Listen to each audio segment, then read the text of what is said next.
Hello guys, welcome back to my channel মৌশিকাস blogs. তোমরা সবাই কেমন আছো? আমি তো খুব ভালো আছি। তো তোমাদের জন্য আমি এবার একটা নতুন ভিডিও নিয়ে চলে এসেছি। তোমরা এর আগের দিনই দেখেছো আমরা চলে গেছিলাম আমার জায়ের বাপের বাড়িতে, কারণ হচ্ছে আমার জায়ের বোনের জন্মদিন ছিল। এটা হচ্ছে সেই বোন।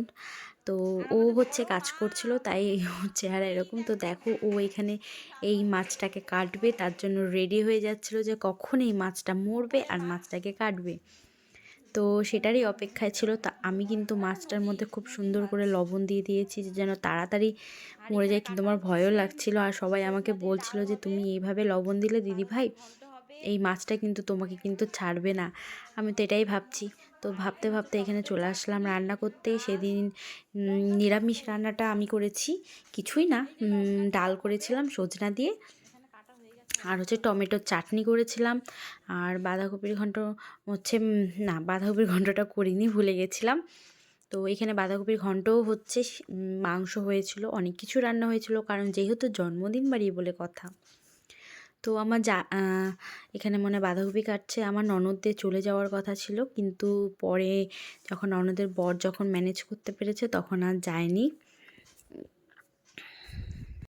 এখানে আবার আমার ননদ হচ্ছে মাছের ঝোল করছিল, ওই যে শোল মাছটা যেটা সকালবেলা মেরেছি সেটাকে। তারপরে তো এখানে মাংসের ভিডিওটা আমি আর নিতে পারিনি, কারণ সেই টাইমে মনে হয় আমি ছেলেকে ঘুম পাড়াতে গিয়েছিলাম, সেই জন্য আমি আর ভিডিওটা করতে পারিনি মাংস রান্নাটার। তো আমার জায়ের বাপের বাড়িতে কিন্তু পেঁয়াজ রসুন ওঠে না, কারণ মায়ের মন্দির আছে। মায়ের ভিডিওটা করা হয়নি। আমি এরপরে যদি কখনো যাই তাহলে তোমাকে অবশ্যই আমি মায়ের মূর্তির ভিডিও করে দেখাবো। তো পেঁয়াজ রসুন ওঠে না, সেই জন্য কিন্তু পেঁয়াজ রসুন ছাড়াই রান্না হয়। তো আমরা দেখুন ডিম বিরিয়ানি করেছিলাম, আমরা কিন্তু পেঁয়াজ ছাড়াই করেছি, মানে বেরেস্তাটা দিয়ে কিন্তু করতে পারিনি।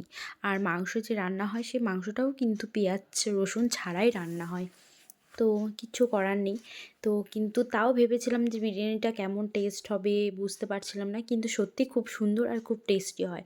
সবার প্রথমে যখন আমার জায়ের সাথে যখন বিয়ে ঠিক হলো তখন কিন্তু আমি এটাই ভাবতাম যে মাংস পেঁয়াজ রসুন ছাড়া কেমন টেস্ট হবে, কিন্তু যখন আমরা প্রথম খেলাম তখন বুঝতে পারলাম যে না, সত্যিই টেস্ট হয়।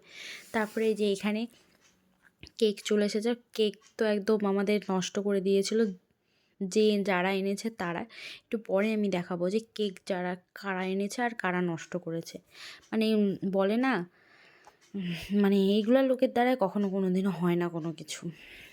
তো এইখানে তো মানে হ্যাপি বার্থডে আগেই হয়ে গেছে, এমনিই কেকটা নষ্ট হয়ে গেছে, তার মধ্যে হ্যাপি বার্থডে আর একজন আগেই করে ফেলছে। একাই বলছে হ্যাপি বার্থডে টু টু, কী বলছে বুঝতে পারছি না। এখানে কিন্তু কেক কেটে কেটে একা, এমনি বেচারির মনটা খারাপ যে কেকটা, তার মধ্যে কেকটা কিন্তু 2 ঘন্টার মধ্যে আমাকে একজন বানিয়ে দিয়েছে। আমি যার কাছ থেকে কেক নিই সেই ঋতুপর্ণা দি, 2 ঘন্টার মধ্যে কিন্তু আমাকে কেকটা ডেকোরেশন করে খুব সুন্দর করে কমপ্লিট করে দিয়েছিল। কিন্তু যা হয় কপালে না থাকলে। তারপরে তো এখানে রেডি হচ্ছে সব কিছু, পায়েস আর একটু আশীর্বাদ করার জন্য সব কিছু নিয়ে এসেছে। তো এখন হবে হচ্ছে আশীর্বাদ পর্ব। আর তো মানে সবাই একদম দাঁড়িয়ে আছে কখন যাবে আর কখন কেকটা কাটা হবে আর কখন কেকটা খাবে, এটাই হচ্ছে তাদের ব্যাপার। আর আরেকজন তো কেকটা খাওয়ার থেকেও কেকের ছবিটা মনে হয় তুলেই যাচ্ছে, কিন্তু একটা ছবিও স্পষ্ট আসেনি, সব ভুলভাল ছবি আসছে আর আমার গ্যালারি ফুল হয়ে যায়। আর এখানে তো দুইজনের এই যে পড়েই আছে।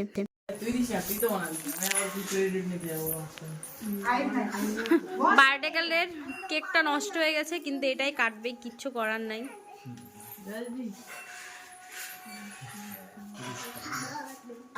আর তো আরেকজন রেডি সব সময়।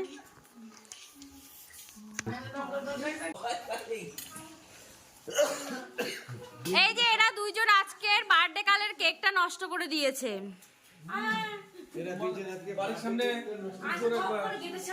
আর যাই করো এই লোকটাকে চিনে রাখো।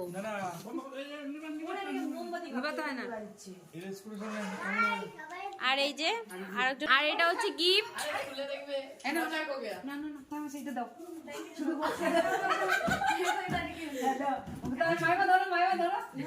এই যে ব্ল্যাঙ্কেট বাবা মায়ের তরফ থেকে।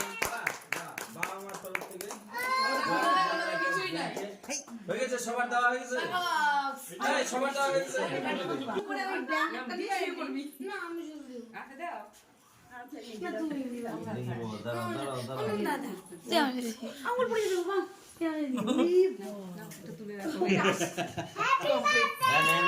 আমি তোকে দিচ্ছি। এই তো আর কয়েকদিন পর আমাদের বাবাটার জন্মদিন। তুমিও কেক কাটবা আর 20 দিন পরেই। ওর 10 এর 20 তারিখে জন্ম। এখানে একা একাই সবাই কেক কেটে খাচ্ছে। এই যে দেখো একা একাই সবাই কেক কাটছে। আর ও তো একা একাই কেটে খাওয়া শুরু করে দিল। ই রাম, ওর গালে দিও না, এমনি ওর গালটা নষ্ট হয়ে গেছে। না এক করে তুলে দিবে। আরে রুবু খাও তুমি খাচ্ছ এরকম। এই তুই আমায় খাও।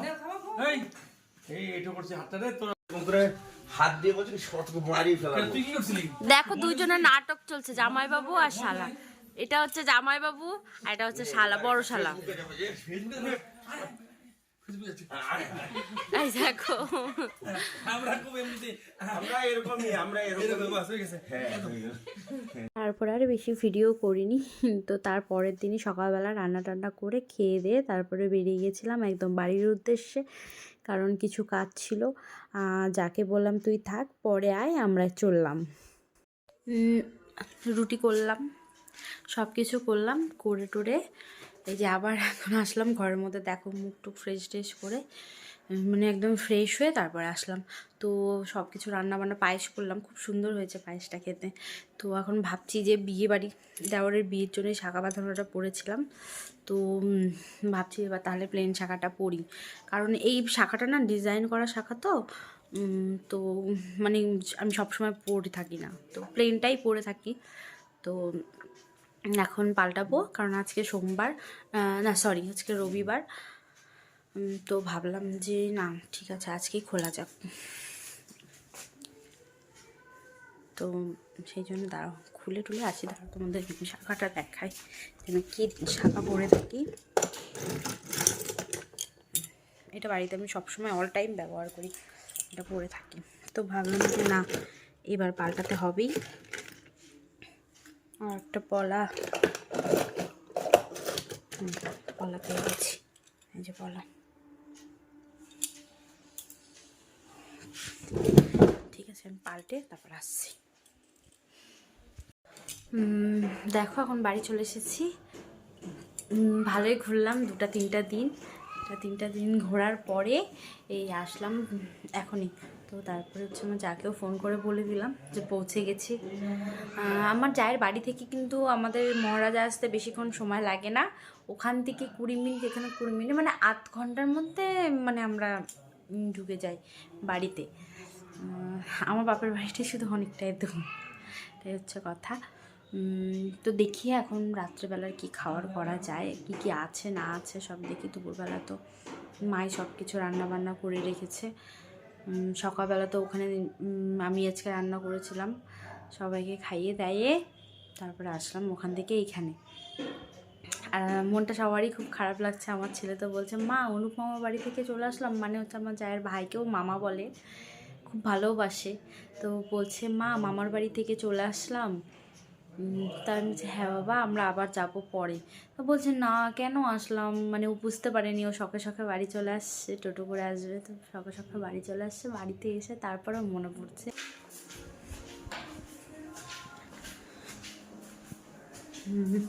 রুটি করলাম, ব্যাক ক্যামেরায় দেখাই নাহলে তোমরা বুঝতে পারবে। এই যে করলাম হচ্ছে রুটি,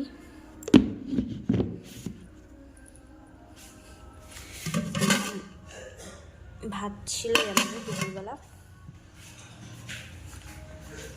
পায়েসটা দেখে, পায়েসটা এত সুন্দর ছিল খাবার মতো নাই। দেখো পায়েসটা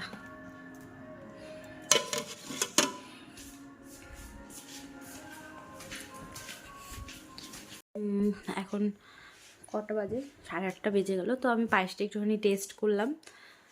কালকে আমি একটা স্ট্যান্ড কিনেছিলাম ভিডিও করার জন্য, কারণ আমার এর আগে আমার স্ট্যান্ডটা ছিল না।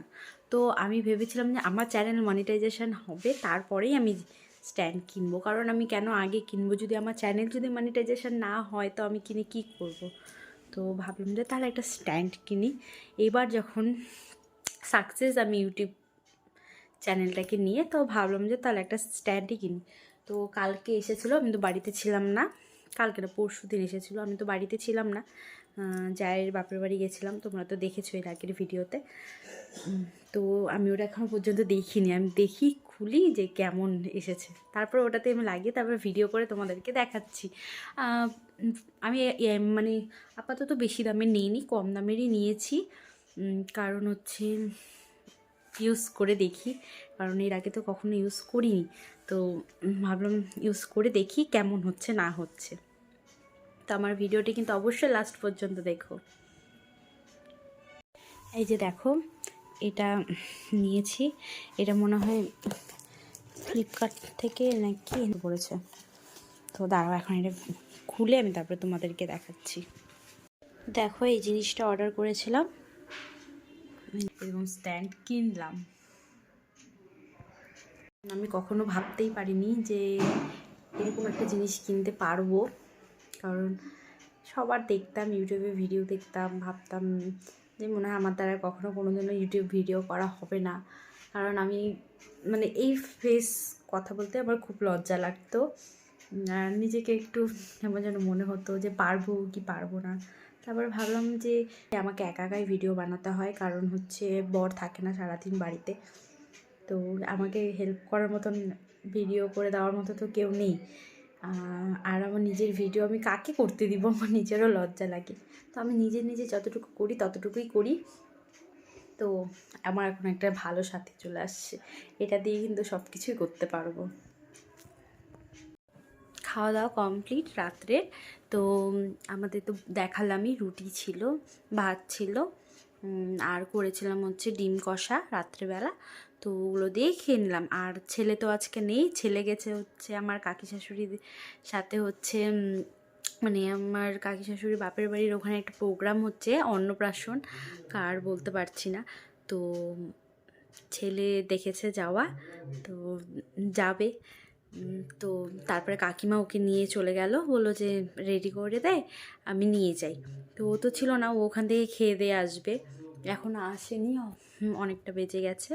তো দেখে এখন কখন আসে বলছে, আর ওখানে যেতে টাইম লাগবে, গল্প করবে, খাবে দাবে, তারপরে তো আসবে, তো টাইম তো লাগবেই। কিন্তু আমার আবার একটু ভয় হচ্ছে যে থাকতে পারবে কি না, কারণ ও আবার চায়, সেটা কোনো ব্যাপার না, কিন্তু কখন কি মন হয় বাচ্চাদের বলা তো দেখাবো তোমাদের কি করছি না করছি। আর তার মধ্যে বললাম তো স্ট্যান্ডটা চলে এসেছে, আর কোনো চিন্তা নেই, এক হাত দিয়ে রান্না করি এক হাত দিয়ে ভিডিও করি, সেটা আর করতে হবে না, স্ট্যান্ডটা দিয়ে ভিডিওটা করতে পারবো। এখন অপেক্ষায় আছি ছেলে আর বরমশাই মনে হয় একটু পরেই চলে আসবে, সে তো খেতে দিতে হবে। আর তারপরে ছেলে আসলে যদি পেটটা ভরা থাকে তাহলে তো কোনো ব্যাপার না, আর যদি ওর পেট যদি খালি থাকে তাহলে একাই বলবে মা খিদা পেয়েছে দুধ দাও। আর আমাকে তো সবসময় দুধ রেডি করে রাখতেই হয় ছেলের জন্য, সেটা তো কোনো ব্যাপার না। আর আজকে তো দুধ রাখিও নি, পায়েস করে ফেলেছি। এখন দেখি, তো ভিডিওটি আমি এখানে শেষ করছি। আমার ভিডিওটি ভালো লাগলে তাহলে অবশ্যই একটা লাইক এবং সাবস্ক্রাইব করে দেবে। তোমাদের আশীর্বাদে অনেকটা এগিয়ে গেছি, আরও যেন আমি আগাতে পারি, আরও ফলোয়ার্স ভিউয়ার্স সব কিছু যেন বাড়ে, এটাই আশীর্বাদ করো। Tata, bye bye.